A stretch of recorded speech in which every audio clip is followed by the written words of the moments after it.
Hello everyone.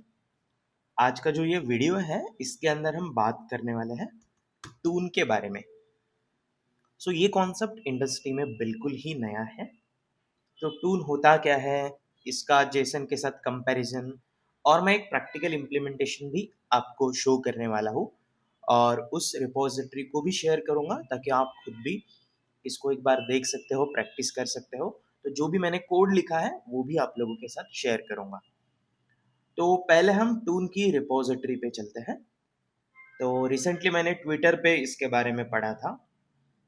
तो ये repository काफ़ी नई है। अगर आप कमिट्स में जाकर देखोगे तो आपको 1-2 हफ्ते पहले के कमिट्स दिखेंगे। मतलब इसको पिछले महीने में ही लॉन्च किया गया था। मतलब इसके पहली कमिट मैं देख रहा था तो 22 अक्टूबर की मुझे दिख रही है। Let me show you. हाँ, ये देखिए, 22 अक्टूबर को ये कमिट की गई थी। मतलब लगभग 1 महीने पहले। काफ़ी नई रिपोजिटरी है, प्रोजेक्ट भी नया है।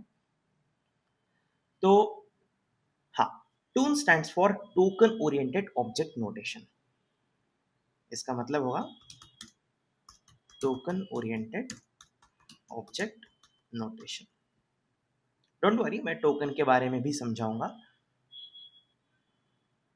तो क्या होता है कि आजकल हम एआई का बहुत ज़्यादा यूज़ कर रहे हैं। एआई के बेसिस पे प्रोजेक्ट्स भी बन रहे हैं और ज़्यादातर प्रोजेक्ट्स में हम क्या करते हैं कि हम एक प्रॉम्प्ट देते हैं और उसके साथ साथ कुछ डेटा भी प्रोवाइड करते हैं, जो भी हम एलएलएम के एपीआईज कॉल करते हैं उसमें। चाहे वो कोई सिंपल रैग एप्लीकेशन हो या फिर डायरेक्ट एपीआई कॉल्स हो, हम क्या करते हैं, एक प्रॉम्प्ट प्रोवाइड करते हैं और प्रॉम्प्ट के साथ कुछ सैंपल डेटा होता है जिससे कि एआई को हम बता सके based on this data analysis, और इस डेटा का रेफरेंस लेके हमें प्रॉपर आउटपुट देना है।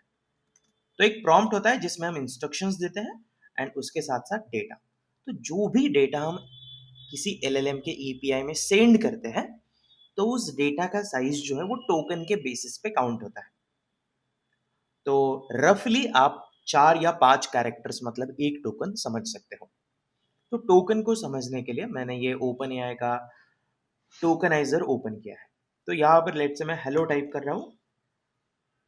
तो देखो, इसको एक टोकन कंसीडर कर रहा है और यहाँ पर इसने हाईलाइट भी किया है। इसको थोड़ा जूम कर लेते हैं। अब स्पेस दे रहा हूँ, उसको सेकंड टोकन काउंट किया है। अब देखो, स्पेस और वर्ल्ड को एक ही टोकन बताया है। फुल स्टॉप दे रहा हूँ या एक्सक्लेमेशन मार्क, उसको एक टोकन कंसीडर कर रहा है।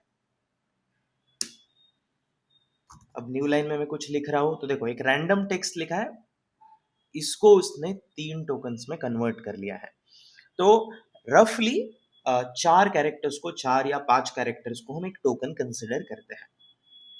तो आजकल जितने भी एलएलएम के या एआई एपीआईज जो है वो काफ़ी सस्ते हो गए हैं, काफ़ी चीप हो गए हैं। बट उसके बावजूद कि हम जितना भी डेटा सेंड कर रहे हैं एपीआईज के अंदर, जितने टोकन सेंड कर रहे हैं, उसके बेसिस पे हमारी जो कॉस्ट होती है वो कैलकुलेट होती है। तो जितना ज़्यादा डेटा उतनी ही ज़्यादा कॉस्ट आती है। तो अभी तक हम क्या करते थे कि प्रॉम्प्ट और ये जो डेटा है, ज़्यादातर डेटा जो है वो जेसन फॉर्मेट में हम सेंड करते थे। तो जेसन मतलब जावास्क्रिप्ट ऑब्जेक्ट नोटेशन, जिसके बारे में आप लोगों को काफ़ी अच्छे तरीके से पता है। एंड एक और चीज़ जो यहाँ पर मैं नोट करना चाहता हूँ कि टून जो है वो जेसन को रिप्लेस नहीं कर रहा है, क्योंकि जेसन जैसे रेस्ट एपीआईज में यूज़ होता रहेगा। मैक्सिमम एपीआईज जो है पेलोड के लिए, रिस्पॉन्स के लिए जेसन यूज़ करती है। वो रीडेबल फॉर्मेट में भी होता है। उसके साथ साथ बहुत ज़्यादा कॉन्फ़िगरेशंस जो है वो जेसन फॉर्मेट में ही हम स्टोर करते हैं। यहाँ पर टून का मतलब मैक्सिमम यूज़ केस जो है वो एलएलएम्स के लिए रहेगा।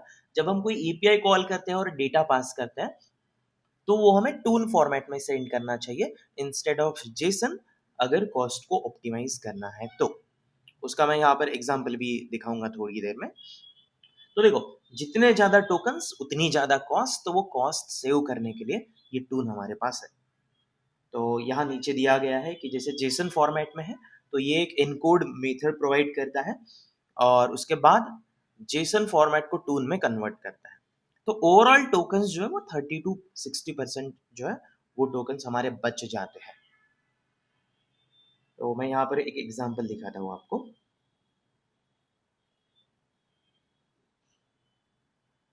इस रिपोजिटरी में मैंने ये एग्जांपल देखा था, हाँ ये है वो एग्जांपल। तो अभी यहाँ पर देखिए, ये हमारा एक सैंपल जेसन है, सैंपल एक ऑब्जेक्ट है। यहाँ पर देखिए क्या है कि है यूजर्स और वैल्यू है एरे फॉर्मेट में, जहां पर दो ऑब्जेक्ट है। अब रियल लाइफ सिनेरियोज में सिर्फ दो ऑब्जेक्ट नहीं होंगे, ये मल्टीपल हंड्रेड्स ऑफ ऑब्जेक्ट्स रहेंगे, थाउजेंड्स ऑफ ऑब्जेक्ट्स रहेंगे।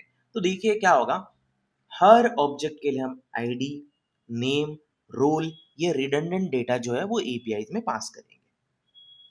तो टून का कॉन्सेप्ट क्या है कि देखो भाई, हमें डेटा जो है वो थोड़ा सा ऑप्टिमाइज करना है स्पेसिंग के लिए।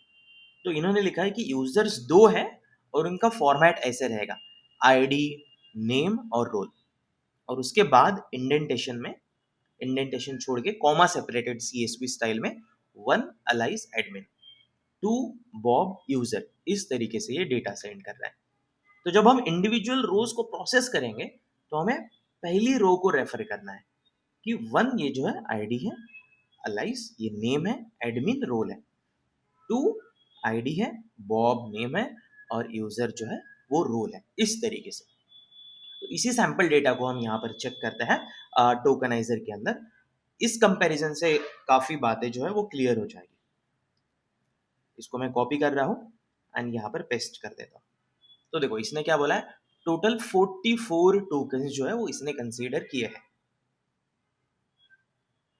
और ये टून फॉर्मेट में एक डेटा है, मैं इसको पास कर देता हूँ यहाँ पर। ये कमेंटेड कोड है यहाँ पर, ये कमेंट्स मैं रिमूव कर रहा हूँ। अब देखिए ये 24 और इससे पहले कितने थे मैं भूल गया, 44। तो आप देख सकते हो कि बिल्कुल इसने 50% जो है टोकन साइज कम कर दिया है। तो ये बेनिफिट है टून का यूज करने का।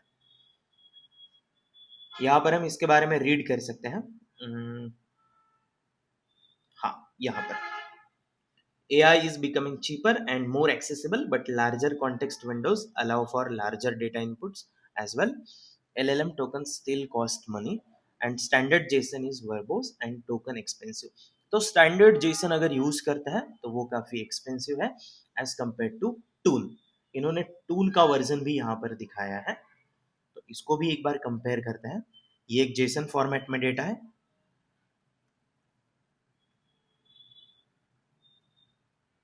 223 टोकन्स, ओके। और इसी का टून वर्जन ये है। तो बेसिकली टून क्या करता है कि YML का इंडेंटेशन फॉर्मेट यूज करता है उस टाइप में, और CSV स्टाइल जो टैबुलर कॉमा सेपरेटेड होता है उसका भी फॉर्मेट ये बोरो करता है। तो दोनों का कॉम्बिनेशन बनाकर YML टाइप और CSV टाइप दोनों का कॉम्बिनेशन बनाकर ये टून स्टाइल को डेवलप किया गया है, टून फॉर्मेट को डेवलप किया गया है। तो ये 223 है। अब मैं ये टून वाला डेटा पास कर रहा हूँ तो आप देख सकते हो 104 टोकन्स, मतलब इसको भी इसने 50% से कम कर दिया। तो जितने कम टोकन्स उतनी कम कॉस्ट, जितने ज्यादा टोकन्स उतनी ज्यादा कॉस्ट। उसके साथ साथ ये रीडेबल भी है दोनों के लिए, LLMs के लिए भी, इंसानों के लिए भी। तो इसलिए ये थोड़ा यूजफुल लग रहा है। नई रेपो है तो इंडस्ट्री में अभी एक्सपेरिमेंट हो ही रहे हैं, मतलब हर कोई इसको अभी प्रोडक्शन में यूज नहीं कर रहा है, काफी नया कॉन्सेप्ट है। तो मैंने भी थोड़ा इसको एक्सप्लोर किया है, आगे मैं इसको यूज करूंगा और मेरा एक्सपीरियंस आपके साथ शेयर करूंगा। इस रिपोजिटरी में बेंचमार्क से रिलेटेड भी कुछ इन्फॉर्मेशन है। आप देख सकते हो कि टून का यूज करके 2700 के करीब टोकन्स इन्होंने जनरेट किए हैं। और अगर उसी जगह पर सेम डेटा को जेसन कॉम्पैक्ट, YML, जेसन और XML से जनरेट करते हैं तो आप देख सकते हो सेम डेटा इतने ज्यादा टोकन्स में जनरेट हो जाएगा। यहाँ नीचे भी इससे रिलेटेड बेंचमार्किंग वगैरह यहाँ पर लिखी है। टून के बारे में एक और चीज है कि टून जो है ना वो जो फ्लैट जेसन होता है, जहां पर बहुत ज्यादा नेस्टेड डेटा नहीं है, उसके लिए बहुत सही से वर्क करता है। बट अगर नेस्टेड डेटा है तो ये थोड़ा सा पीछे रह जाता है। बहुत बार हो सकता है ज़्यादा टोकन्स जनरेट करे या फिर एक्यूरेसी प्रॉपर ना हो। तो इसका एक ड्रॉबैक है कि टून जो है वो फ्लैट जेसन के लिए ज़्यादा यूजफुल है, नेस्टेड जेसन के लिए उतना अच्छे से काम नहीं करता है। तो मैंने यहाँ पर इसके साथ एक्सपेरिमेंट करने के लिए एक प्रोजेक्ट बनाया है। तो इसको मैं गिटहब पे होस्ट करके रिपोजिटरी की लिंक आप लोगों के साथ शेयर करूँगा। अगर आपको इसके साथ प्ले करना है, थोड़ा एक्सपेरिमेंट करना है, तो आपको एक ओपन एआई की जनरेट करके एनवायरनमेंट वेरिएबल्स में डाल देना है। तो मैं इसको डिलीट कर देता हूँ। यहाँ पर आपको डायरेक्टली शो करता हूँ। मैंने पहले इसके साथ थोड़ा सा एक्सपेरिमेंट किया था। तो देखो क्या बोल रहा है कि जेसन को टूल में कन्वर्ट करना है, तो ये एक कमांड है। तो यहाँ पर मैंने एक सैम्पल जेसन डेटा जो है वो जनरेट किया है। तो यहाँ पर कुछ फूड आइटम्स है, जैसे मसाला डोसा हो गया, इडली, उपमा, वड़ा पाव, और उनके calories, serving size, protein category, ऐसी बहुत सारी चीजें हर एक फूड आइटम के बारे में यहाँ पर लिखी गई है। तो अब हम क्या करते हैं, इसको टून फॉर्मेट में कन्वर्ट करते हैं। तो अभी ये जेसन फॉर्मेट में है। अगर इसको टून फॉर्मेट में कन्वर्ट करना है तो हमें ये कमांड कॉपी करनी है।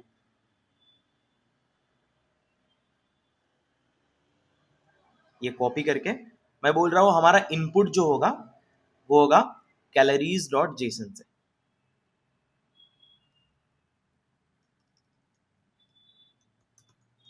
और आउटपुट जो है वो आएगा आउटपुट डॉट टून फाइल में। तो आउटपुट डॉट टून फाइल जो है वो जनरेट हो चुकी है। एंड इसके अंदर आप देख सकते हो कि हमारा ओरिजिनल डेटा ऐसा था। यह है ओरिजिनल डेटा, और इसको उसने टून फॉर्मेट में कन्वर्ट करके ऐसा बनाया है। तो इसके भी टोकन्स एक बार कंपेयर कर लेते हैं। अगर इसको मैं किसी एलएलएम के एपीआई में पास करता हूँ तो इसके टोकन्स काउंट किए जाएंगे 919, मतलब 900 अप्रॉक्स। और अगर इसको मैं टून फॉर्मेट में पास करता हूँ तो देखो 280। तो आप देख सकते हो कि इसने 60 to 70% जो है वो टोकन्स कम शो किए हैं। तो टून फॉर्मेट में इसीलिए डेटा पास करना इफिशिएंट है कि इस एग्जांपल को अगर हम रफली कंसिडर करें, प्राइसिंग मॉडल के हिसाब से अलग अलग ईपीआई के हिसाब से अलग अलग हो सकते हैं, बट अगर हम सिर्फ टोकन्स की प्राइसिंग कंसिडर करें और सिंपल कंपैरिजन के लिए 1 रुपी पर टोकन ऐसा समझते हैं, तो अगर मैं जेसन फॉर्मेट में भेजता हूँ तो मुझे 900 रुपीज़ पे करने पड़ेंगे, और इस केस में सिर्फ 280 रुपीज़ अगर मैं टून फॉर्मेट में डेटा पास करता हूँ। तो कॉस्ट सेविंग के लिए टून बहुत ज़्यादा इफिशियंट है। इसका प्रैक्टिकल एग्जाम्पल भी मैं आपको शो करता हूँ अभी। जब हम एलएलएम को डेटा सेंड करते हैं तो इनिशियली मैंने कहा था, यहाँ पर मैं अभी AISDK यूज कर रहा हूँ। तो इसको यूज करने के लिए आपको सिर्फ एनवायरनमेंट वेरिएबल्स में एक OpenAI की डाल देनी है, एपीआई की। ये एग्जांपल मैं आपके साथ शेयर करूंगा। तो यहाँ मैं क्या कर रहा हूँ, GPT-5 मॉडल को ये एक प्रॉम्प्ट शेयर कर रहा हूँ कि you are a nutrition expert using the following calorie data, tell me what I should eat in a day to maintain a 2000 calorie diet, do not exceed 2000 calories, here is the calorie data. और मैं data को जो है वो stringify करके पास कर रहा हूँ, क्योंकि जो प्रॉम्प्ट है हमारा वो कंप्लीट स्ट्रिंग फॉर्मेट में होना चाहिए। तो इसको मैं जेसन डॉट स्ट्रिंगिफाई, और ये हमारा जो कैलोरी का डेटा है मैं इसको पास कर रहा हूँ, और मैं कंसोल में प्रिंट करूंगा आउटपुट और उसके साथ साथ यूसेज। तो हम ज़्यादा इंटरेस्टेड है इस पार्ट में, क्योंकि मुझे देखना है कितने टोकन्स यूज हुए हैं। तो मैं इसको रन कर लेता हूँ। हाँ, हमें एपीआई का रिस्पॉन्स मिल गया है। तो ये तो एआई से हमें ये रिस्पॉन्स मिला है कि 2000 कैलोरीज मेंटेन करने के लिए मसाला डोसा, इडली, ये वो खाना चाहिए। बट हमारा अभी ज़्यादा इंटरेस्ट है इस पार्ट में कि कितना यूज़ हुआ है। तो आप देख सकते हो इनपुट टोकन्स जो है उसने 640 टोकन्स जो है वो इनपुट टोकन्स पास किए हैं, और अभी हमने डेटा जो है जेसन फॉर्मेट में पास किया था। तो मैं इसको कहीं पर लिख कर रखता हूँ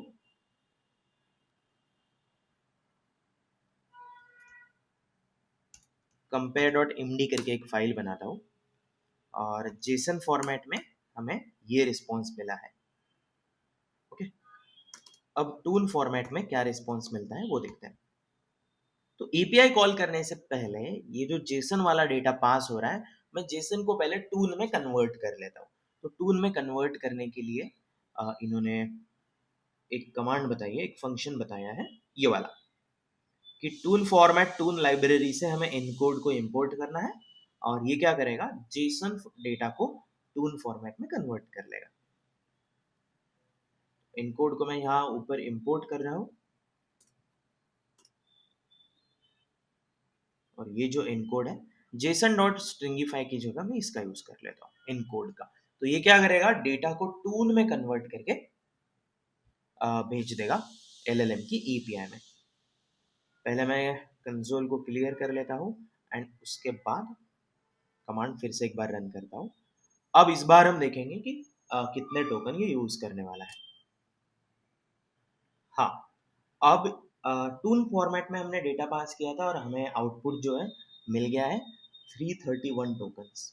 तो ये मैं कॉपी कर लेता हूँ और यहाँ पर पेस्ट कर देता हूँ। तो अभी आप यहाँ पर देख सकते हो कि जो आउटपुट टोकन्स वगैरह हैं उसमें बहुत ज़्यादा डिफरेंस नहीं है, क्योंकि आउटपुट तो एआई जनरेट करने वाला है। हमारे कंट्रोल में ये वाला डेटा है। तो पहले हमने 640 टोकन सेंड किए थे सेम डेटा के लिए और इस बार हमने सेंड किए 331। तो आपने यहाँ पर देखा कि 50% टोकन्स जो है वो हमने सेव कर लिए हैं और टोकन्स कम है, इसका मतलब कॉस्ट भी कम लगी है। तो ये थोड़ा सा डिफरेंट तरीके का वीडियो था। मैं ये रिपोजिटरी शेयर करूँगा आपके साथ, तो आप इसके साथ एक्सपेरिमेंट कर सकते हो और नए नए टूल्स आते रहेंगे तो ऐसे ही हम एक्सपेरिमेंट करके वीडियोस बनाएंगे। और इसको अभी इंडस्ट्री स्टैंडर्ड बनने के लिए थोड़ा टाइम लगेगा, क्योंकि नई रिपोजिटरी है, लोग एक्सपेरिमेंट कर रहे हैं और जो नेस्टेड जेसन होता है उसके लिए ये बहुत अच्छे से काम नहीं कर पाता है। तो या that's it for this video. Thank you.